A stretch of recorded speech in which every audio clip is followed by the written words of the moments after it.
Hello everyone. So today we'll be discussing about Shopify SEO and we'll be uncovering some of the tips and the strategies so that one can ensure that they can optimize their Shopify up to the level best. The thing is, Shopify have a lot of limitations as compared to the WordPress, but the thing is, even in Shopify you can do a lot of things when it comes to SEO. So let us study and understand what are those.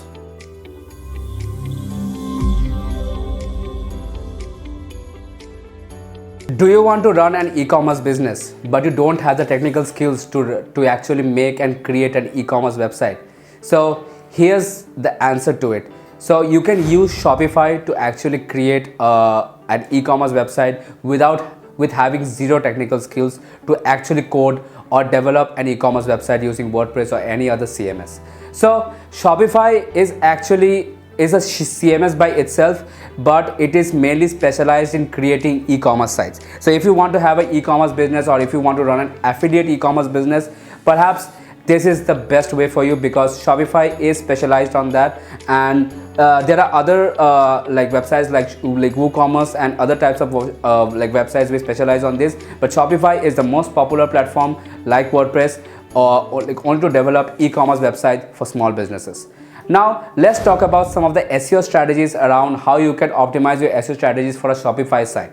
So let's start with the basics. Basically what you do is that in an e-commerce site, it is very crucial that you optimize your website structure. So having category pages, having your product pages under each categories, having clearly defined categories and product pages is very important. Basically in regards to website structure, there are two types of website structure that is most recommended by Google, that is the flat stripe structure and the deep stripe structure. The flat stripe structure is important because it helps in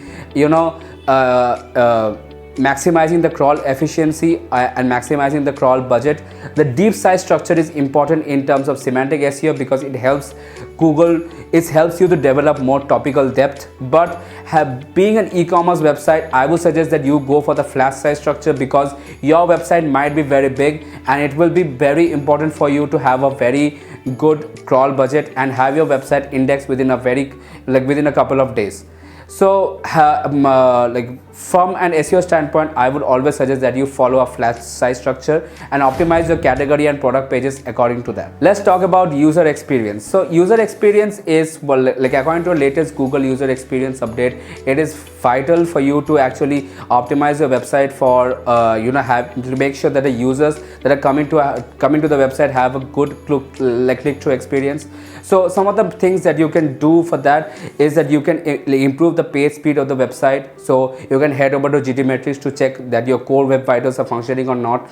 You can go to the in the Google search console, you can go to the page experience report and you can check which all the URLs are there that are not performing according to the Google standards. You can check the mobile usability report in Google Search Console, where you can check that whether your URLs are both usable in the desktop and the mobile versions or not. So that is all according to the page experience update. The next thing is that you can optimize, you can create keyword, you can optimize your product and category pages based on your keyword research. So one thing that I would suggest in this regard is that when you are doing your keyword research, keep the products and categories in mind.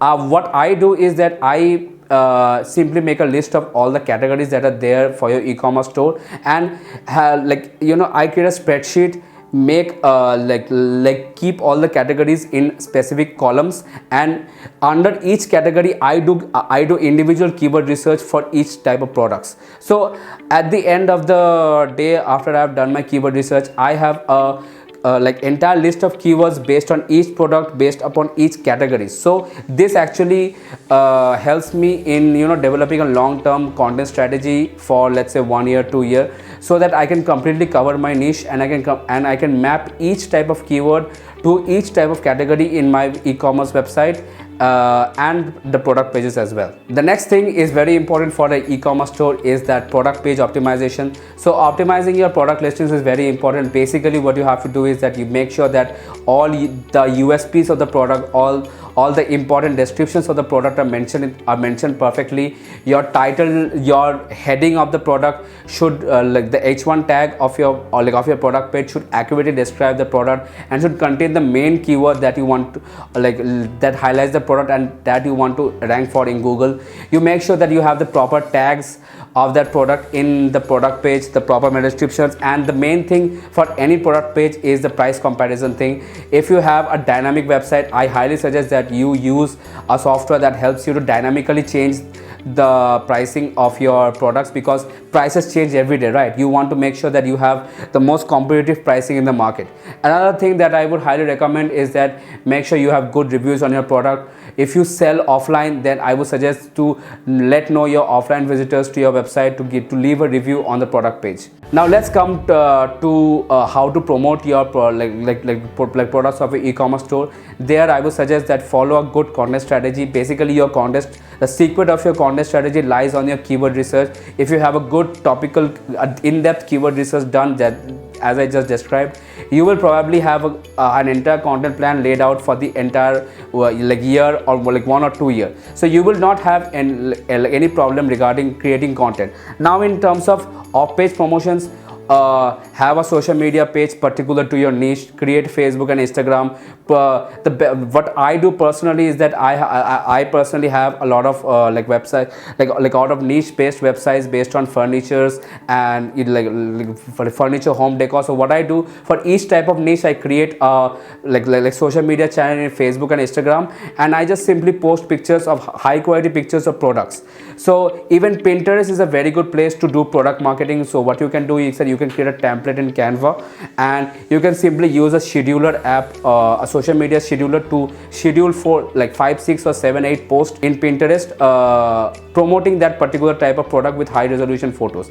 Believe me, Pinterest drives a lot more traffic. I personally gain for 20 to 25% of my entire website traffic from Pinterest alone, which is a really hit number. And Pinterest is somehow, I don't know how, but Pinterest gives you really high quality audience as well. I have personally got a lot of sales from Pinterest as well. Now let's come to a technical aspect of Shopify. Now, like WordPress, Shopify has some plugins that I would highly recommend using. As you can see on the screen, here are some of the plugins that you can use for the Shopify website. Like WordPress, there is the Yoast SEO plugin, like Smart SEO, SEO Optimal, and you can even use SEMrush and Ahrefs. They have their own extensions for Shopify as well.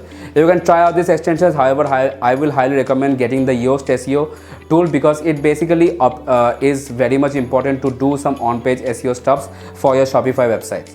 So yeah, that's it for the day. I hope you like this tutorial for Shopify websites. Let's meet on the next video.